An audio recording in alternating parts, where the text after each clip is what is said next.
Hello all, ఈరోజు కథ వచ్చేసి మాయా కంబలి.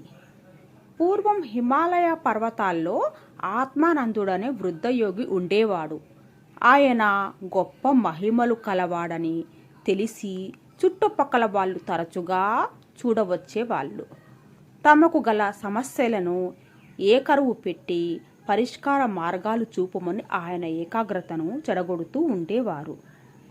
అంచేత ఆయన తన పాత కంబలి మీద మంత్రజలం చల్లి దానికొక మహిమను కలుగజేశాడు. ఆయన దాన్ని కప్పుకుంటే ఎవరికీ కనిపించేవాడు కాదు. ఈ రహస్యం మాత్రం ఎవరికీ తెలియదు. ఒకరోజు ఆత్మానందుడు తన కంబలి భుజాన వేసుకుని ఒక శిల మీదుగా దాటుతూ కాలు జారి శిలకు అవతలి వద్ద ఉన్న లోయలోకి దొర్లి పడిపోయి స్పృహ కోల్పోయాడు. అతని కంబలి శిలకు యువతిలి వక్క పడిపోయింది. మరికొంతసేపటికి ఆ కనుమ దారిన పాత దుస్తులు అమ్మే ఒక చిల్లరి వ్యాపారి సంతకు పోతూ కంబలిని చూశాడు. అది చాలా పాతది, ఎవరైనా ఏదో ధరకు దాన్ని కొనకపోతారా అని అనుకుని ఆ మనిషి దాన్ని మడిచి మూటలో పెట్టి సంత జరిగే శోభావతి నగరానికి వెళ్ళాడు. శోభావతిలో ఓ ముసలి బిచ్చగాడు చలితో బాధపడుతూ పాత కంబలిని చౌకలో కొనుక్కొని వెంటనే దాన్ని కప్పుకున్నాడు. చూస్తుండగానే బిచ్చగాడు అదృష్టం కావడం గమనించి అందరూ ఆశ్చర్యపోయారు. ఈ వింత వార్త క్షణాల మీద నగరమంతా పాకింది. ఆ కాలంలో శోభావతిలో దొంగతనాలు, అవినీతి స్పర్ధలు పెచ్చుమీరి ఉన్నాయి. శోభావతి రాజైన చండీదత్తుడు ఎంత ప్రయత్నించినా వాటిని అదుపులో పెట్టలేకపోయాడు. ఈ సమయంలో కంబలి మహత్తు గురించి అందరికీ తెలియటంతో దురాశాపరులు బిచ్చగాడి కోసం వెతకసాగారు.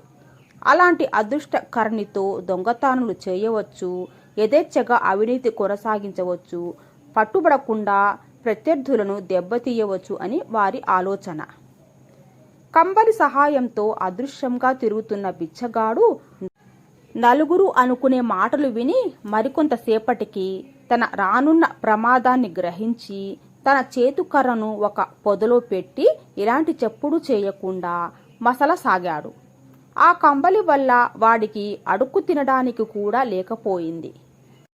నగరంలో తను ఎక్కడా భద్రత లేదని అనుకుని ముష్టివాడు ఊరి బయట ఉన్న పాడుబడిన దేవాలయం దగ్గరికి చేరుకున్నాడు. కొంతసేపటికి అక్కడికి నలుగురు దొంగలు వచ్చారు. వాళ్ళు కూడా బిచ్చగాడి కంబలి గురించే మాట్లాడుకుంటూ ఉన్నారు.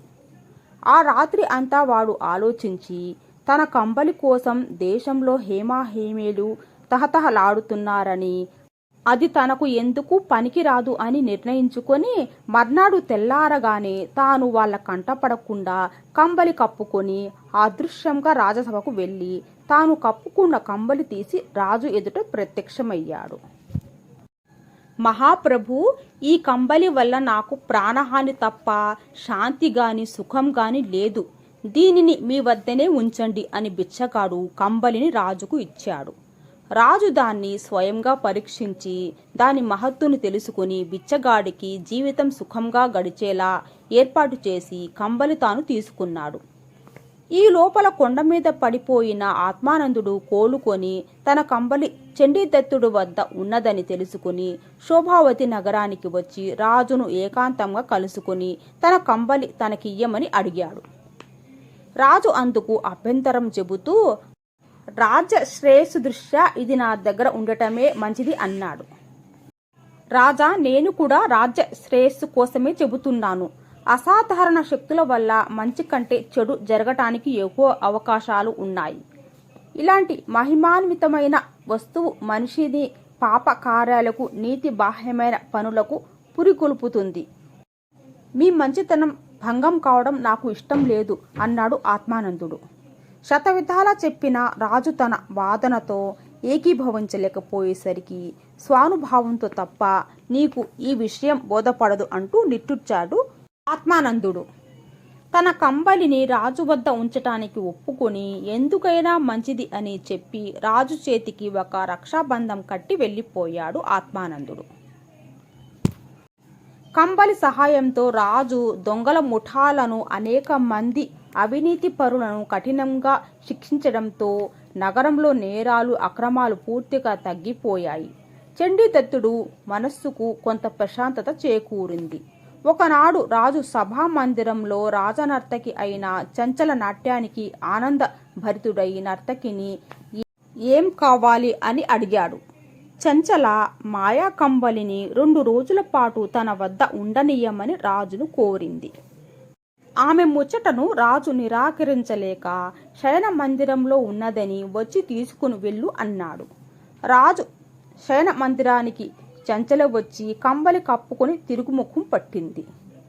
వెళ్ళిపోతున్న ఆమెను చూసి రాజు ఆశ్చర్యపోయాడు. ఆమె అతనికి స్పష్టంగా కనిపిస్తున్నది. దానికి కారణం ఆత్మానందుడు తన చేతికి కట్టిన రక్షాబంధం అయి ఉంటుందని రాజుకు తోచింది. చంచల తిన్నగా తన మందిరానికి వెళ్ళక మరొక దిక్కుగా కోశాధికారి విక్రముడి మందిరానికి వెళ్ళడం చండీదత్తుడు చూశాడు.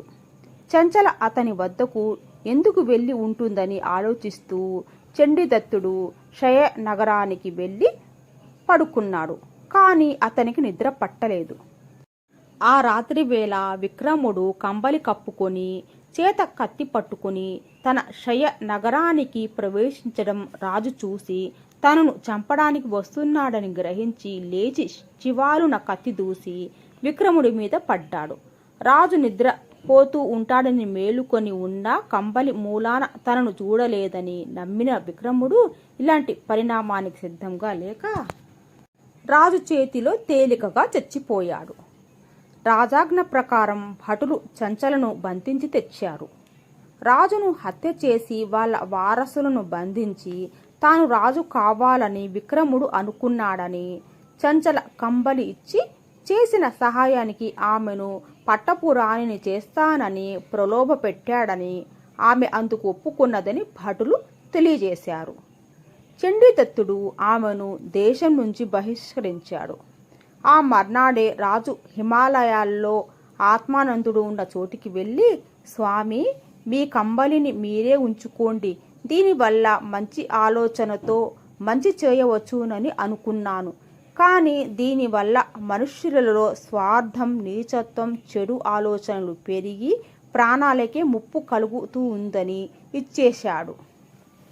ఆ కంబలి దుష్టుల చేతికి పోతే రాజుకు ఎంత ప్రమాదమో ఆత్మానందుడికి తెలుసు.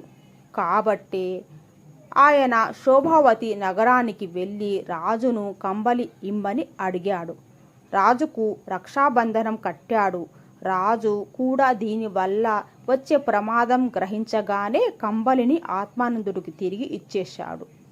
ఆత్మానందుడు, నీ వద్ద ఈ కంబలి ఉందనే భయం ప్రజల్లో ఉంటే చాలు అని నవ్వుతూ దానిని తీసుకున్నాడు. ఈ కథ నచ్చితే వీడియోకు లైక్ అండ్ షేర్ చేయండి, సబ్స్క్రైబ్ చేసుకోండి. Thanks for watching.